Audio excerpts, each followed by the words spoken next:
my name is Daniel Gallowese, and today we're going to be going over leadership behaviors and styles. So, leadership behaviors that we have, these are specific traits of one's behavior that show how effective of a leader they are or what they can be. These traits include initiating structure, consideration, mindfulness, and situational control. These are all crucial to be able to be an effective leader. So, initiating structure and consideration. Initiating structure is a degree of which leaders are able to establish structure and organization within the organization they are with. This includes being able to carefully assign tasks with steps that need to be done to the best suited candidate. Scheduling the work that needs to be done and who should be doing that work, and being able to clearly define expectations that employees should be going after. Consideration is a degree in which leaders are able to configure an environment in which emotional support, welcomeness, warmth, friendliness, and trust is established. This behavior is shown by engaging in other behaviors such as being approachable, keeping the welfare of the group in mind, passing along new information and any necessary data to the group, and assisting with the needs of the group. Consideration is very crucial for being able to motivate your group, and so that they see that you're not just barking orders at them and you actually are aware of their needs also. Mindfulness and situational control. Mindfulness is the focus of a leader on the information of which is the focus of a leader on the information and situation that is current and present. This is crucial to keep the focus of the group at the task, the focus of the group on the task at hand, not thinking ahead or before anything that happened, but thinking about what's going on now and the importance of that. Situational control is the ability to take control and influence the overall outcome of the work that the group is providing. This is measured by leader-member relations, task control, and the position of power. Improving these relationships with different group members, providing proper guidelines, and attaining power from the organization will all help improve your overall ability to be able to control situations.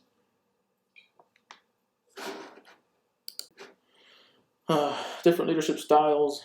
These are the different leadership styles. They are based off of consistent patterns of behavior and determine what style of leadership you follow. These styles include servant leadership, crisis leadership, transformational, and charismatic leadership.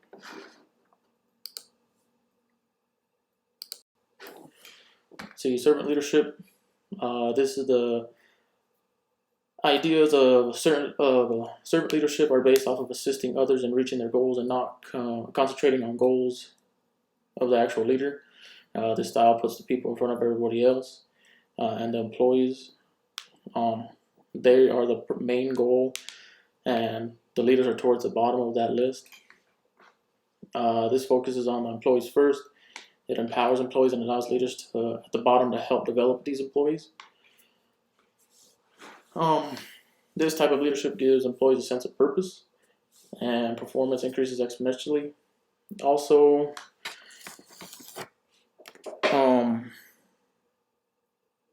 a servant-based leadership allows for employees to be motivated and assisted instead of just having orders barked at them. Keeps them highly engaged and actually lowers turnover rate and raises productivity, which turns into profits. It really keeps them engaged because they see that they are the priority. Crisis leadership is based off of the ability to adapt to a sudden change that can be very drastic, unplanned, and very emotional. A key factor in crisis leadership is being able to assess situations for any further possible events that can occur due to the initial crisis. Planning ahead is crucial to be able to get ahead of the situation. It's hard to plan for these crises, but having some sort of sense of a plan for even like practice examples and situations like that will allow you to get ahead of the current crisis. Also, it's crucial to be aware of errors and risks and the difference between the two.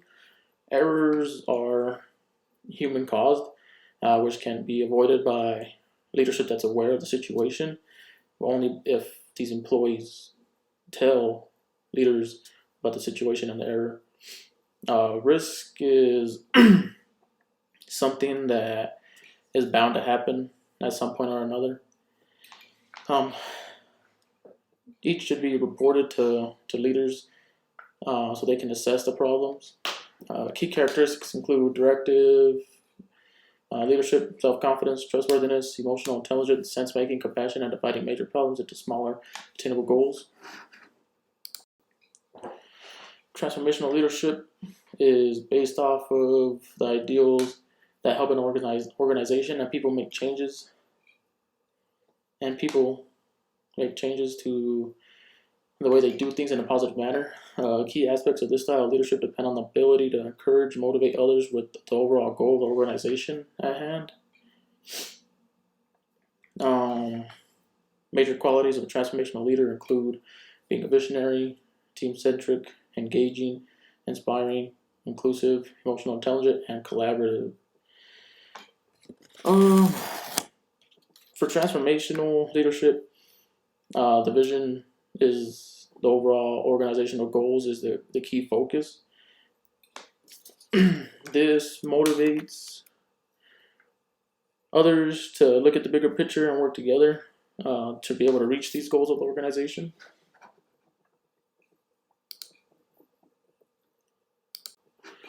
Charismatic leadership. Charismatic leader uses charm, magnetism, inspiration, and emotion so that they and their audience have for a situation to influence productivity. The overall goal of this type of leadership is to get others to follow their vision. The vision is usually something or a direction that the organization is headed to.